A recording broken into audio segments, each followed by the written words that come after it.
JBNN will keep you informed. I'm Michelle Jones. Before we get into the news, please remember to like, subscribe, leave a comment, and to share the news with someone today. Now onto the news. Slick fatally shot at home in Spanish Town. The Spanish Town Criminal Investigation Branch is probing the shooting death of a man at his home on St. John's Road last night. He has been identified as 43-year-old Stephen Pasley, otherwise called Slick. According to reports, about 8:20 p.m., explosions were heard and persons later stumbled upon the body. The police were summoned, and on their arrival, the body was found lying on its side with what appeared to be gunshot wounds to the upper body. The scene was processed, and the body was removed to the Spanish Town Hospital. Police sergeant dies in Mandeville crash. A police sergeant is dead and 3 children, including his twin sons, are now in hospital following a 2-vehicle crash on the Winston Jones Highway in Mandeville on Sunday. The policeman's identity was confirmed, however, it has not yet been officially released by the police. According to reports, about 2:30 p.m., the policeman was driving a silver Honda Fit motor car when the vehicle veered into the path of a truck laden with cattle, resulting in a collision. The crash happened near the entrance of the Jam gas service station. A security guard from a nearby establishment said he helped 2 of the 3 injured children. Police quickly responded to the scene and escorted a pickup truck transporting the injured cop to the hospital. However, he was pronounced dead at the hospital where the children were admitted. Motorcyclists injured in crash during celebratory election motorcade in Trelawney. A celebratory motorcade hosted on Saturday by Jamaica Labour Party JLP Trelawney Northern Member of Parliament-elect Tova Hamilton took a tragic turn when one of the participants was seriously injured in a motorcycle crash. According to reports, the man was riding his motorcycle toward Falmouth when he collided with a Toyota Voxy minibus at the Falmouth exit near the overhead bridge.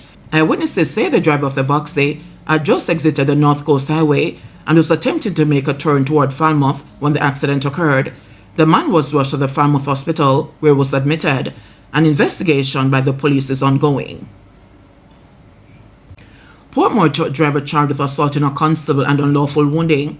A Portmore St. Catherine truck driver has been charged after allegedly biting a police officer during an arrest over a traffic offense in Kingston. Glenroy Williams, 42, is charged with unlawful wounding, resisting arrest, and assaulting a constable.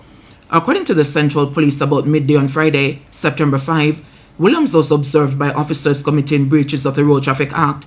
He was informed of the breaches but resisted arrest when the police attempted to accost him, according to the report. During the struggle, he reportedly bit one of the officers on the finger, causing a wound that bled. He was eventually subdued and taken into custody, where he was later charged. His court date is being finalized. Spanish Town woman accused of using fake certificates for a teaching job application. A St. Catherine woman who allegedly submitted fraudulent documents to a school for a teaching position has been charged. She is Sonia Bailey, 28, a Fraser's content in Spanish Town, who has been charged with fraud. Bailey was charged on Saturday. According to reports on August 29, the accused applied for the position of English teacher at a high school in Spanish Town and submitted accreditation purportedly from the Shorto Teachers College and the Caribbean Maritime University. Upon reviewing the documentation, verification checks were conducted and it was revealed that Bailey had never attended or received certification from either institution. The matter was reported to the Spanish Town Police, who launched an investigation. Bailey was subsequently arrested and charged with fraud. A court date is being finalized. JLP pushes back at vote buying claims. The Jamaica Labour Party has criticized comments made by the People's National Party regarding the staging of the recent parliamentary general elections. In a release, the PNP expressed deep concern about what it says are widespread reports of voter buying and voter suppression in the recent general election. JLP spokesperson Kamina Johnson-Smith characterized the statement as highly disturbing.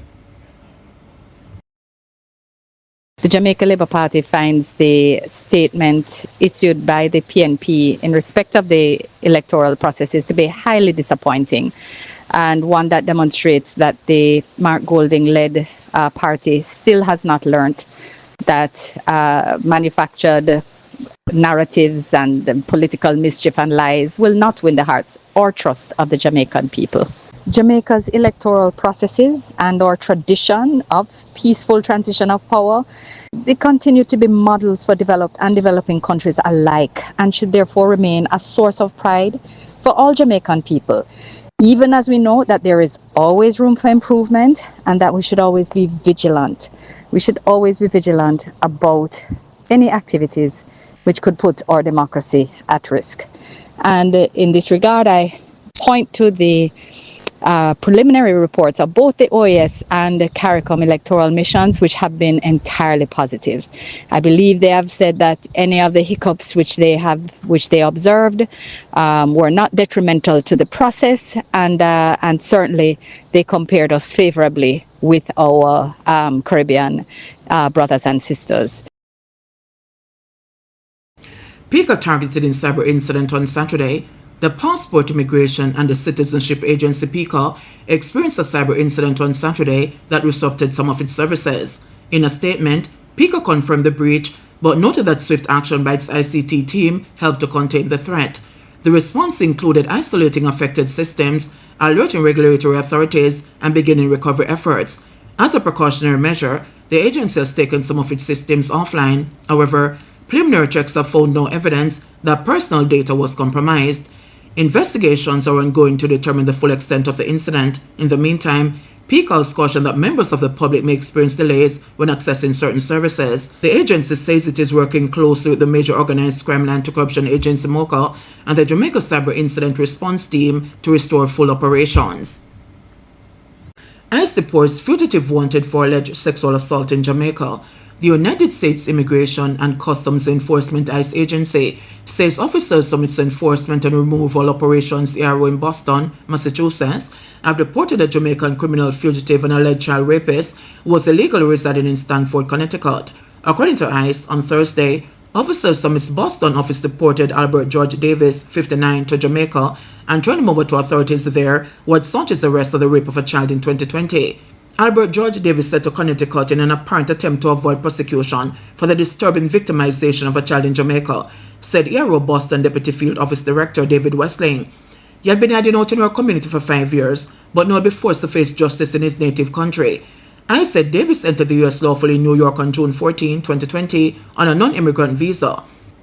On July 1, 2020, Jamaican authorities issued a warrant for Davis's arrest for the offense of rape and sexual assault with a person under 16 years of age. The U.S. State Department subsequently revoked Davis's non-immigrant visa. I said officers from its Boston Hartford field office arrested Davis in Stamford, Connecticut on May 29, 2024 and placed him into removal proceedings. On March 4, 2025, a U.S. Department of Justice immigration judge ordered Davis removed from the U.S. to Jamaica. JBN will keep you informed. Please remember to subscribe, like, share, leave us a comment, and click the notification bell to receive our daily news items.